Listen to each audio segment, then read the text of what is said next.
Film dibuka dengan adegan seorang ibu-ibu muda bernama Alice yang baru saja pindah ke rumah suami barunya. Diketahui Alice baru saja menikahi seorang duda kaya yang bernama Paul. Di rumah itu Alice tinggal bersama Paul, sang suami, dan Marcus, anak tirinya.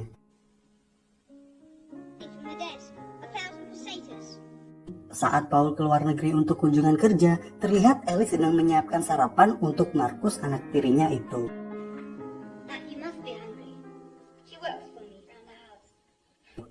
Melihat anak tirinya gemar membaca, di situ Alice menanyakan buku apa yang dibacanya.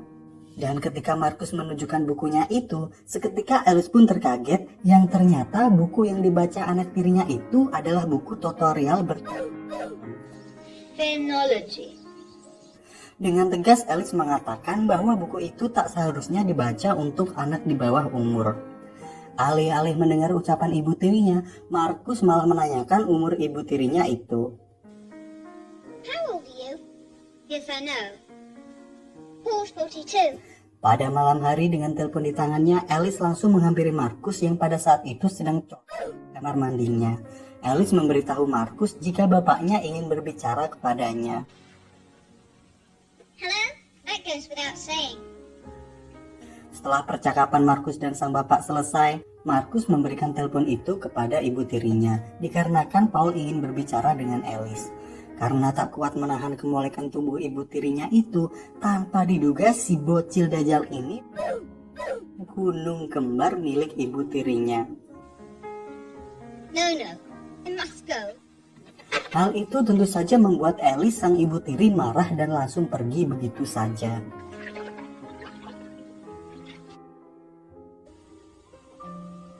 Semenjak kejadian semalam, Alice berpikir jika ada yang tidak beres pada anak tirinya tersebut. Alice juga tidak pernah melihat jika Marcus bermain bersama anak-anak seumurannya.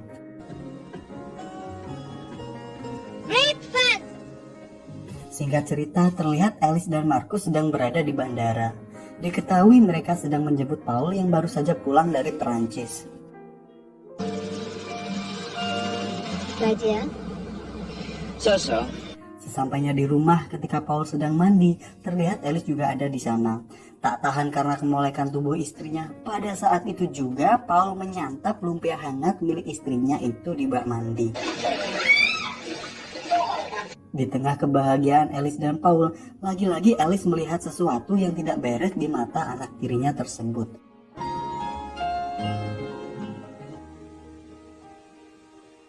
Scene berpindah saat mereka sedang dinner di sebuah restoran. Dan lagi-lagi Marcus berbuat ulah. Marcus menfitnah ibu tirinya itu mencuri uang di lemari bapaknya. Especially wives. I would like to learn Chinese. Alice yang mendengar hal itu pun langsung mengelak dan berkata jika ia tidak pernah mencuri apapun dari suaminya. Dan baku bacot antara Marcus dan ibu tirinya pun terus berlanjut. I didn't have any Spanish money. I saw you told me 1,000 pesetas. Sesampainya di rumah, terlihat Alice diam-diam masuk ke kamar Marcus dan menggeledah lemarinya. Alice sangat yakin jika Marcuslah yang sebenarnya mencuri uang di lemari bapaknya.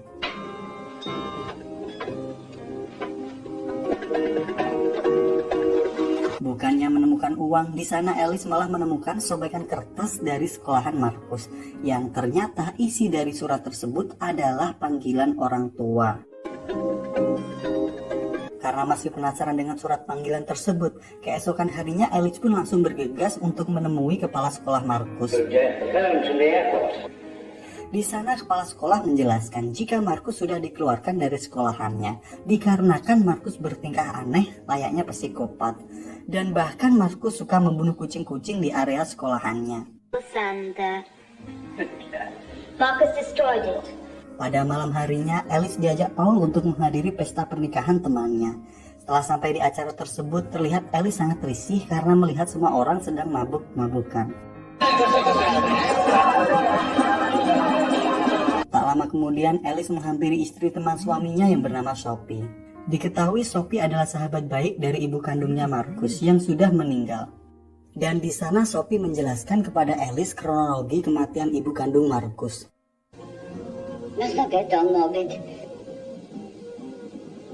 Setelah pesta selesai dan di saat mereka sedang perjalanan pulang, Alice memberitahu Paul jika kepala sekolah memberi surat panggilan untuk Markus. Alice mengatakan jika surat itu sudah dirobek Markus sebelum ke tangan si Paul. All those people going What does it matter? Bath or bed or where? choke with zombies. Bukannya membela istrinya yang berniat baik, Paul malah keras kepala dan tetap membela anaknya. Tak mau baku bacot dengan sang suami, nampak Alice mengalah dan meminta maaf kepada Paul. No go. Masih penasaran dengan semua hal tentang ibu kandung Markus, Alice mendatangi Sophie kembali dan meminta untuk menjelaskan apa yang sebenarnya terjadi kepada ibu kandung si Markus. Di sana Sophie mengatakan jika ia melihat seutas kabel yang tersambung ke bak mandi. Sophie berprasangka jika kematian ibu kandung Markus adalah murni pembunuhan yang direncanakan. Namun tak ada yang tahu siapa yang menaruh kabel tersebut ke dalam bak mandi. The current. Sepulangnya Alice di rumah dan karena masih penasaran, terlihat Alice merayu Paul untuk memberitahu apa yang sebenarnya terjadi kepada ibu kandung si Markus. Namun Paul di sana menolak untuk membahas dan bersikeras meminta Alice untuk tidak menanyakan tentang hal itu lagi dan lagi. Suspicions beginning to look like her. Alice yang kecewa dengan suaminya itu pun merasa kehadirannya di rumah itu hanya sebagai boneka, dikarenakan Paul lebih mementingkan Markus ketimbang dirinya. Alhasil Alice pun mulai mabuk-mabukan.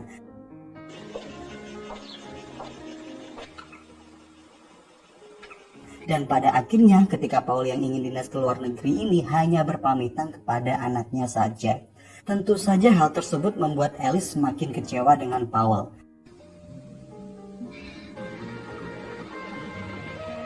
Saat Paul pergi, Alice bergegas ke loteng untuk memeriksa. Dan di sana Alice menemukan lubang intip milik Markus yang tepat mengarah ke kamarnya.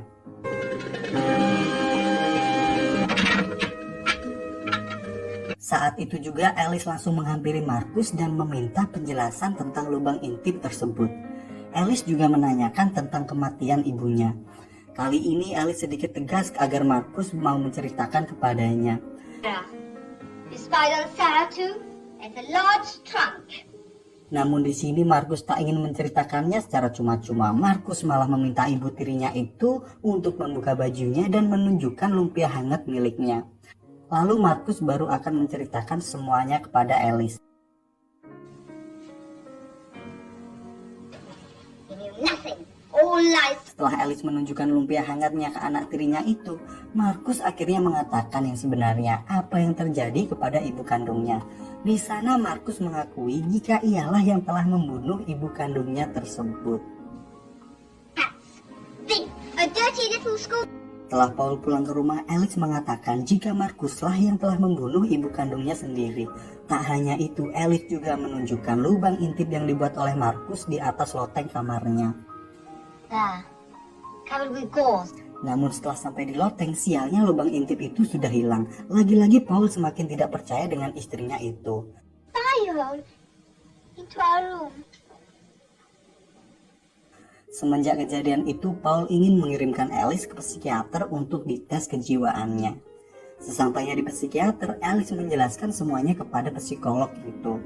Hingga akhirnya Alice diberikan sebuah pertanyaan sehingga membuatnya semakin tertekan. Dan disitulah akal sehat Alice pun semakin dipertanyakan. Why should he hate you? No. He made me. Hingga pada akhirnya Alice dikirimkan ke rumah sakit jiwa untuk diberikan perawatan lebih mendalam. Beberapa bulan setelah perawatan di rumah sakit jiwa, Alice dinyatakan sehat dan nampak Paul sedang menjemputnya.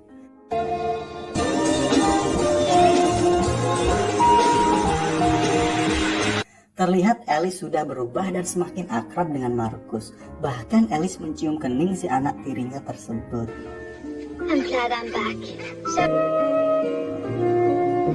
Ketika saat mereka berjalan di sebuah taman, dengan sengaja Alice melempar mainan anjing milik Markus ke seberang jalan.